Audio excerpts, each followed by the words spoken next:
Hi, I'm on board the Ambassador Ambience. Before boarding the ship, we looked at a few YouTube clips of the ship. There was mixed reviews, so I thought I'd do a little review myself to see if they're fair or not. To a little context, I've travelled on 25 to 30 cruises over the years, from P&O, Cunard, Cruise Maritime, Celebrity, and some others. So I'm going to value my opinion because I'm a bit arrogant like that. It's April 2025 and we're on a ship going from Tilbury, going to Honfleur, the Isles of Scilly and Cork, down the English Channel. The weather's quite pleasant, so I'm doing it today whilst the sun still shines, because you don't know, do you, down the English Channel. Apologies now, there may be some dad jokes or awful puns, but I know that won't necessarily float your boat. So let's crack on, shall we? Here's our cabin, which is cabin number 8122. Now the first thing you may notice is a light boat outside, which doesn't really bother me really. I don't spend time in the cabin other than sleeping in it and showering in it. Cabin's very spacious. It has a charging port down there, which you can see, and a fridge, which is quite annoying if I'm honest, because you have to do that and then do that, but hey ho. Impressively, there's a lot of storage on here. I think I can't say for all the cruises I've been to in the past. There's sort of enough for my stuff and stuff there for Sam. And this thing here impresses me. As you walk into the bathroom, you get an ambient light, so you're not like whacking your toes on here and so forth. And you can see more storage. You probably can't see it because the light hasn't come on. But there's lots of drawers down here, which is really good. I'm quite impressed with that.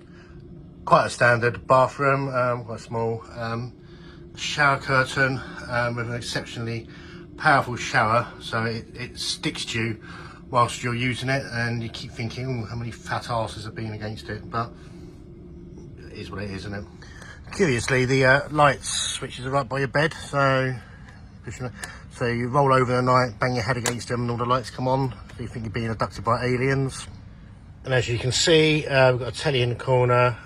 The cabin was probably for 4 people because these things pull down, but you can like, my head in the middle of the night, which is always handy. And the life jackets, which I hope you'll never need. And of course the safe, where you keep things safe. Hairdryer and climate control. And tea and coffee making facilities. The shower is non-adjustable, you can see it's like one of these jobs, so if you've got long hair, unlike me, you may want to bring a shower cap. And you do get some products here, sort of, there you go, which is quite pleasant.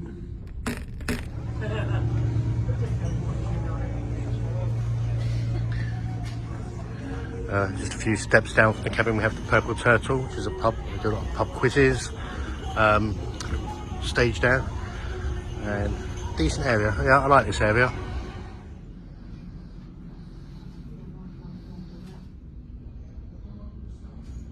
The room you just saw there was the library. I didn't speak in there for obvious reasons, because you get quite a telling off for speaking in libraries. Quite a good selection of books. Comes on a trust basis, so you borrow it, read it, chuck it back, job done. That was the theatre, obviously, where they show productions and lectures, port enrichment, sea excursion days, that sort of thing. Quite neat and tidy. Not seen a show there yet, but probably will. They're always quite good quality on these boats, so not really concerned. Lots of these things everywhere, which is obviously good. This is the observatory on the top deck, right at the front of the ship. Deck 14, lovely viewing area where you get panoramic views across the sea. Quite impressive. Yeah, it's empty now, but trust me, it was banging last night. There was sprained hips and God knows what else going on the dance floor. It's still on deck 14. You see it's quite a large area outside here. Quite like this area. You've got a large smoking area down there for those who like that kind of thing. Pool, which I won't be jumping in because it's a bit cold. Yeah, quite nice. There's another pool and bar area here. Quite busy yesterday,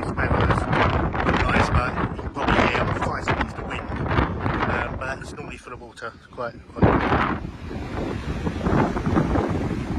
At the rear of the ship there's a gym, which I'm not going to go into because men filming women in leotards doesn't really end too well. But impressive aft. I can just wander over here and show you this. Here we go. So plunge pools down there, lots of space, and I like just watching the wake disappear into the distance. Oh, excellent, I quite like it. Food area is by the market, which is the place, like the canteen if you like. I'm not going to film too much in there. But you pick up sort of, it's like BHS really, that used to be. But you pick up sandwiches, omelets, fish and chips. There's an outside burger bar. A bit of a bun fight in there, to be honest. A bit of a scrapple, like, you know, do you want the sausage and Aunt Martha? Just bloody get on with it, I'm starving.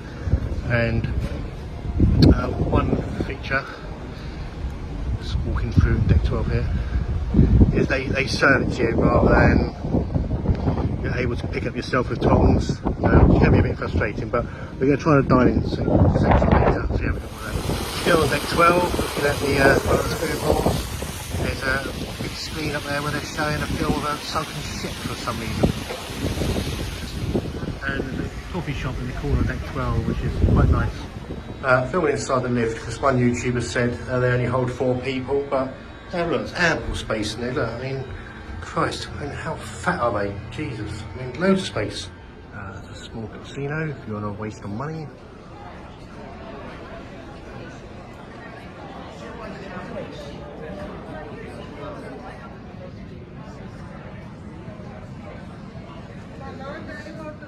What I just showed you there was Centre Court, which is the main atrium. It goes for about 4 or 5 levels, straight down the middle, to the main hub of the ship. Quite a pleasant area. It's the Botanical Lounge, which is quite classy. Last night there was some bloke playing jazz up here, concert pianists, the more sort of soothing type of cruise experience. There's loads of lovely little bars on the ship.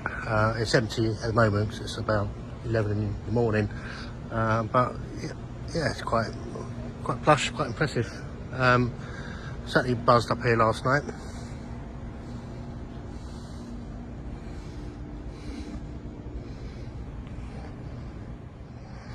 And down the end of this long corridor is the main dining hall. Again, I'm not going to film in there. You know, when people eat their lunch and things, they don't want me showing iPhones in their face.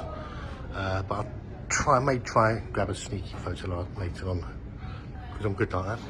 Right, now at ground level in the central court. As you can hear, it's quite a buzzing area. There's a staircase there, in the corner. There's March over there. It says Dickens, you're not going to catch it on here, but a lovely little coffee shop. These things are dotted across the ship, which are quite good. It tells you where you're going and so on and so forth. You can get all this on your phone, by the way, so you can see where we are. Interactive.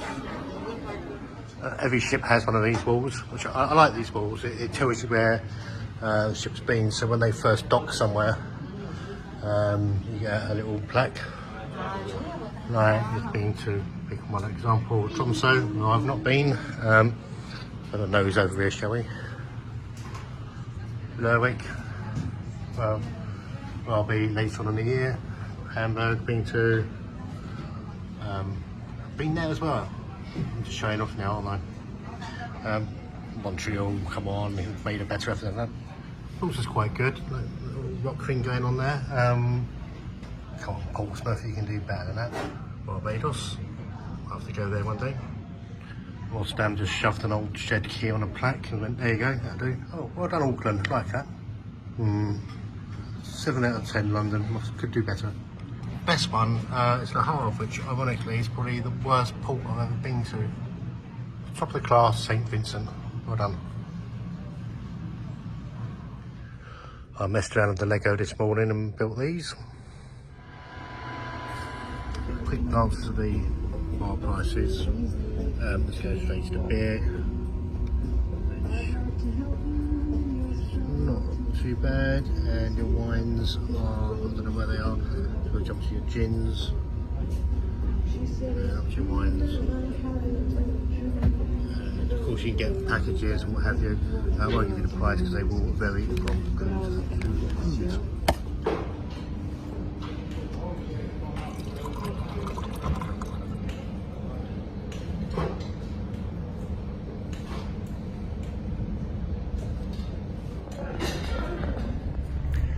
There are tea and coffee making facilities all over the ship.